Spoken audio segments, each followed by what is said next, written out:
تو اب ایک 4th کلاس کی بچی کو اور ایک مطلب ویل گرومڈ لڑکی نے جب یہ سینٹینس پڑھا تو آئی ہیڈ دی آئیڈیا کہ اس سینٹینس کے اندر کیا کویسچن کیا جا رہا ہے اور اس کے اندر کتنی ڈیپتھ ہے ایگزیکٹلی اصل مقصد کیا ہے شیکسپیئر کا. میم آنے والے وقت میں فیوچر میں آپ کے گولس ہیں، کیونکہ آپ نے پوئمس بھی لکھی، شارٹ سٹوریز بھی لکھی ہیں، آپ کی یہ کتاب بھی آ چکی ہے، تو فیوچر میں کچھ کام پینڈنگ میں ہے، پائپ لائن میں ہے، وہ کیا ہے؟ میں چاہوں گا وہ بھی آپ بتائیں.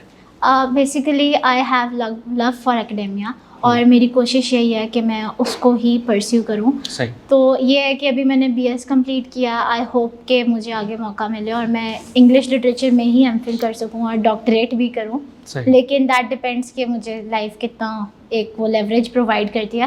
اس کے علاوہ ان ٹرمز آف رائٹنگ میری ساتھ ساتھ چلتی رہتی ہے. ابھی کرنٹلی بھی میں سوچ رہی ہوں کہ اپنی پوئٹری پر ہی کام کروں اور اس کی ہی بک لے کر آؤں. لیکن ان ٹرمز آف پوئٹری کئی دفعہ رائٹرس کو یہ لگتا ہے انکلوڈنگ می کہ ہم لوگ جب اپنا کام پبلش کرتے ہیں تو جو ریڈر ہے نا اس کو ہمارے بارے میں بہت کچھ جاننے کو مل جاتا ہے. اور جب وہ ایک زیادہ آپ ریڈر کو اپنے بارے میں بتا دیتے ہو تو وہ ایک اسپیکٹ ان انٹینشنلی یا انٹینشنلی ڈیولپ ہو جاتا ہے کہ اچھا یہ رائٹر یہ ہے، یہ ایسا ہے، یہ ویسا ہے. تو I kind of am reluctant کہ میں اپنی پوئمس پبلش کروں کہ نہ کروں، لیکن I am working on it. مطلب جیسے ہی مجھے وہ ایک سینس آف آپ چاہتی ہیں کہ لوگ جانے نہ لیکن آپ اپنا کام کرتی رہیں. صحیح. میم آخر میں کوئی ایڈوائس خاص طور پہ اسٹوڈنٹس کے لیے یا جو انگلش میں انٹرسٹیڈ ہیں کہ اگر وہ اپنی تعلیم اس میں کرتے ہیں ہائر ایجوکیشن انگلش میں، تو اس میں ان کو کیا بینیفٹس ہیں، کیا اپرچونیٹیز ہیں، تھوڑا سا یہ بھی بتائیے گا. ہماری سوسائٹی میں نا پہلے تو میرا جو زیادہ ایڈوائز ہوگا وہ لڑکیوں کے ارد گرد ہوگا کیونکہ I am a female my self and I believe in women empowerment.